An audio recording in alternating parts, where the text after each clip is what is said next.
Jerry Springer show I did when one of the shows I did was called When a James, Convict. you know what the Jerry Springer show is?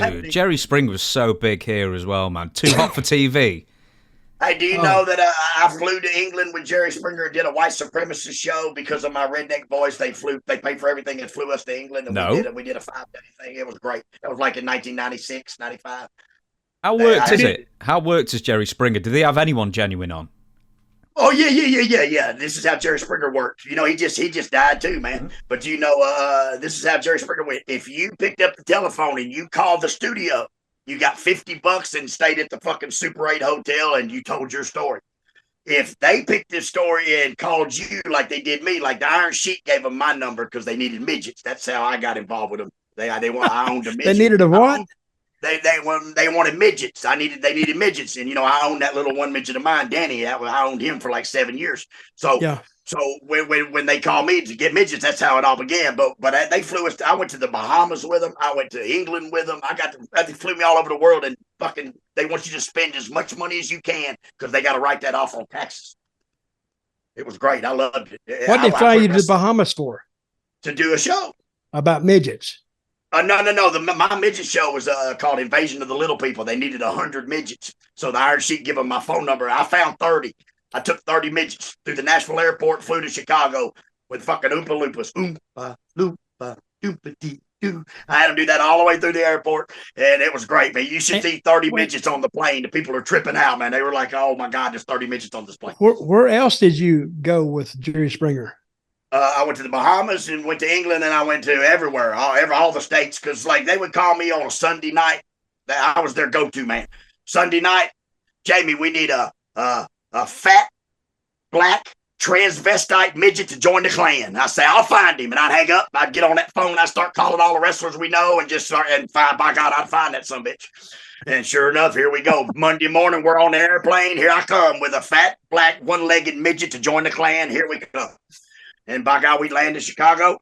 And sure enough, after we fucking land in Chicago, they pay me $500 per show. And I take 3 shows sometimes and get paid $1,500 on Monday, be back home Tuesday morning with $1,500 in my pocket, didn't have to do nothing else.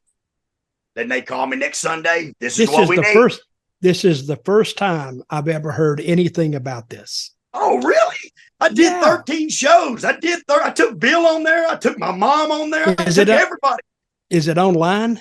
Yeah. Type in the Dundees on Jerry Springer. You can watch it. Hell yeah. I remember a couple of them. Okay. Steve Wilkos, you know, the cop guy. Yeah, I did the pilot episode for him called Steve to the Rescue, for him to get his own television show. I did the pilot episode because he knew how believable and real it was going to be. They flew down. They paid my mom $5,000 to rent her house. They give her $2,500 to be on it. They rented the limos from Bill, gave him $15,000 for the limos for a week. It was great. I mean, I was big time in there with them. I was booking that shit more or less. They would call me and say, this is what we want. And I would go find it. Fuck the wrestling business. I'm Jerry Springer, baby, all day long.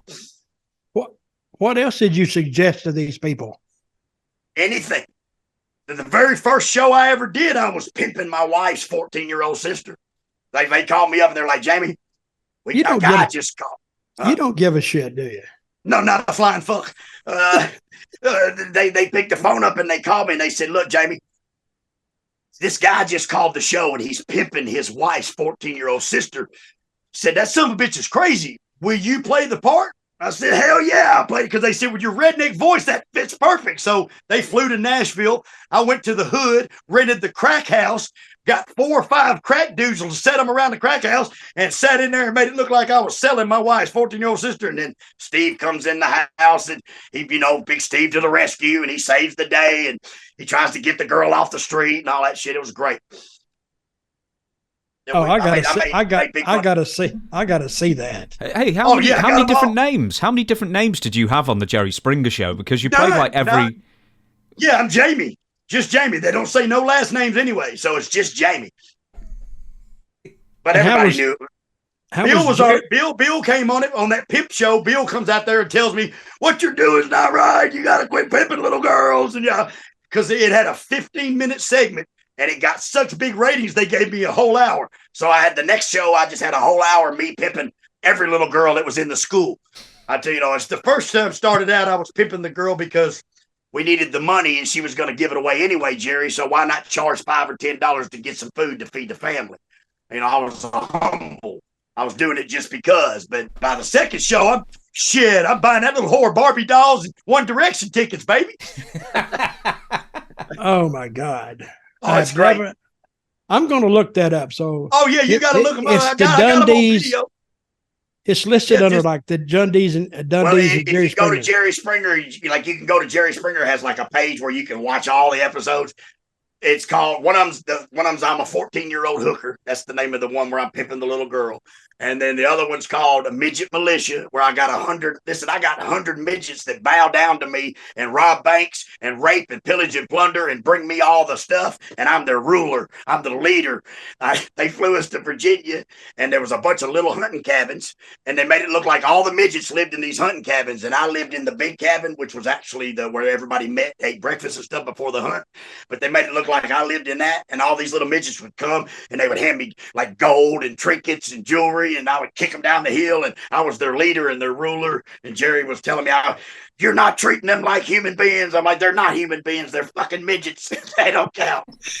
They don't have no say in this world, Jerry. Oh, I love it. James, did you ever hear anything about this? I knew Jamie was on a couple of the Springers in the early ones, but I didn't know you were like booking it basically, or you were a mainstay. I did 13 shows, 13 episodes. I did 13 shows. 9 of them made the air. Because, see, what Jerry did was every Monday, Tuesday, and Wednesday, Jerry would do 3 shows on Monday, 3 shows on Tuesday, and 3 shows on Wednesday. That's 9 shows a week. And then he would take off Thursday, Friday, Saturday, Sunday. And so them 9 shows a week, they would edit them up, and the best 5 would make the air in 90 days, because they're 60 days. It took 60 days to edit them up.